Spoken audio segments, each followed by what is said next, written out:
Welcome to our continuing series, Questions and Answers from the works of Sri Aurobindo and the Mother.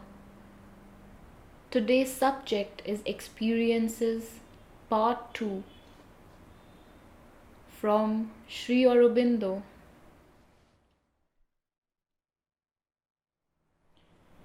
Many sadhaks here get at times or sometimes for a long period this deeper swapna samadhi in what began as sleep, with the result that a conscious sadhana goes on in their sleeping as in their waking hours.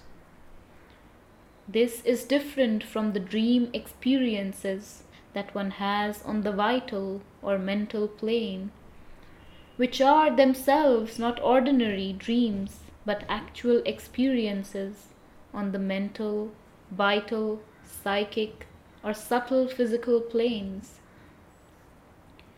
You have had several dreams which were vital dream experiences, those in which you met the Mother, and recently you had one such contact on the mental plane, which for those who understand these things means that the inner consciousness is preparing in the mind as well as in the vital, which is a great advance. I may add that when you complain of the want of response, you are probably expecting immediately some kind of direct manifestation of the divine, which, as a rule, though there are exceptions, comes only when previous experiences have prepared the consciousness so that it may feel, understand, recognize the response. Ordinarily, the spiritual or divine consciousness comes first. What I have called the higher consciousness, the presence or manifestation, comes afterwards. But this descent of the higher consciousness is really the touch or influx of the divine itself, though not at first recognized by the lower nature.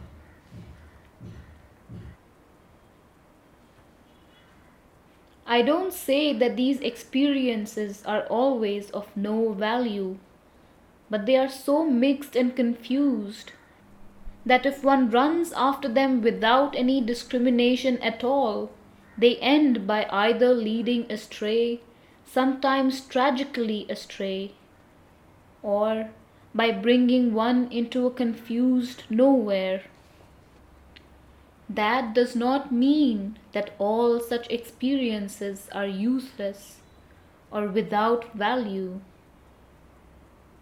There are those that are sound as well as those that are unsound, those that are helpful in the true line, sometimes signposts, sometimes stages on the way to realization, sometimes stuff and material of the realization. These naturally and rightly one seeks for, calls, strives after, or at least one opens oneself in the confident expectation that they will sooner or later arrive. Your own main experiences may have been few or not continuous, but I cannot say that they were not sound or unhelpful. I would say that it is better to have a few of these than a multitude of others. My only meaning in what I wrote was not to be impressed by mere wealth of experiences or to think that that is sufficient to constitute a great sadhak, or that not to have this wealth is necessarily an inferiority, a lamentable deprivation or a poverty of the one thing desirable. Then there are experiences that help or lead towards the realization of things spiritual or divine, or bring openings of progressions in the sadhana, or are supporters on the way. Experiences of a symbolic character, visions, contacts of one kind or another with the divine, or with the workings of higher truth. Things like the waking of the Kundalini, the opening of the chakras, messages, intuitions, openings of the inner powers, etc.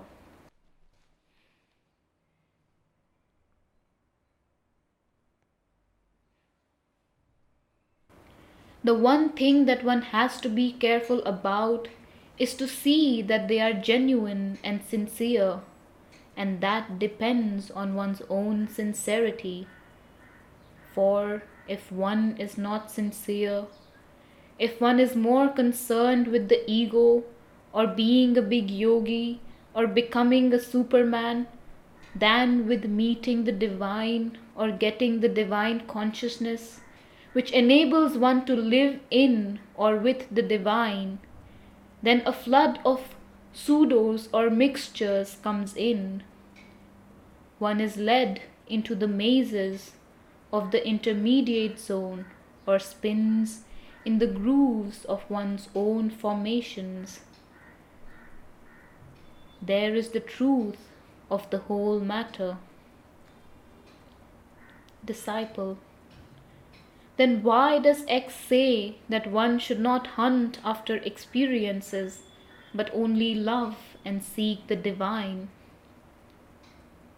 Sri Aurobindo: it simply means that you have not to make experiences your main aim, but the divine only your aim. And if you do that, you are more likely to get the true helpful experiences and avoid the wrong ones. If one seeks mainly after experiences, his yoga may become a mere self-indulgence in the lesser things of mental, vital, and subtle physical worlds, or in spiritual secondaries. Or it may bring down a turmoil or maelstrom of the mixed and the whole or half pseudo, and stand between the soul and the divine. That is the very sound rule of sadhana. But all these rules and statements must be taken with the sense of measure and in their proper limits. It does not mean that one should not welcome helpful experiences, or that they have no value. Also, when a sound line of experience opens, it is perfectly permissible to follow it out, keeping always the central aim in view. All helpful or supporting contacts in dream or vision, such as those you speak of, are to be welcomed and accepted.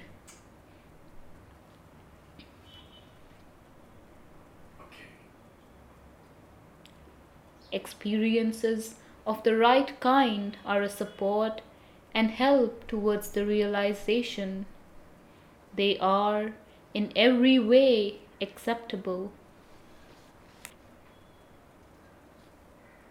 Do not be over-eager for experiences.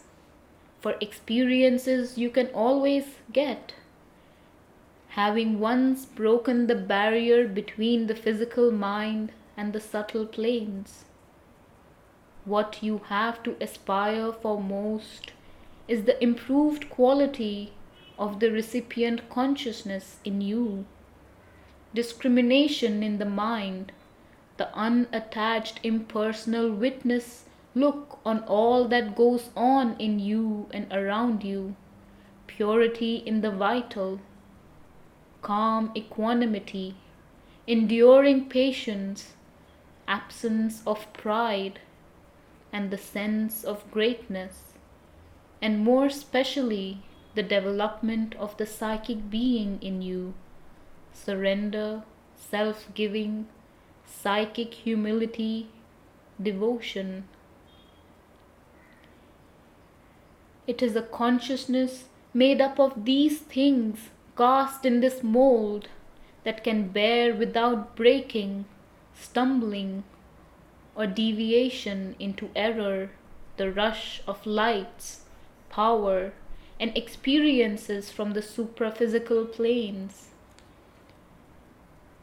An entire perfection in these respects is hardly possible until the whole nature, from the higher mind to the subconscient physical, is made one in the light that is greater than the mind, but a sufficient foundation, and a consciousness always self-observant, vigilant, and growing in these things is indispensable, for perfect purification is the basis of the perfect siddhi.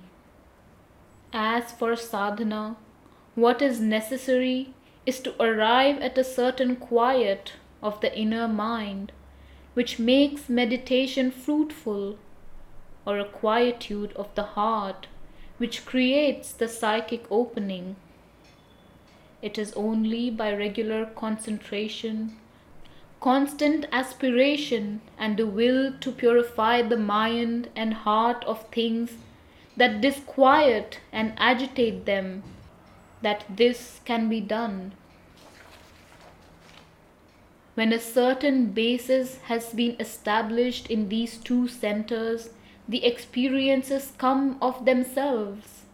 Many, no doubt, may get some kind of experiences, such as visions, etc., before the basis is well laid by a sort of mental or vital aptitude for these things. But such experiences do not of themselves lead to transformation or realization. It is by the quietude of the mind and the psychic opening that these greater things can come.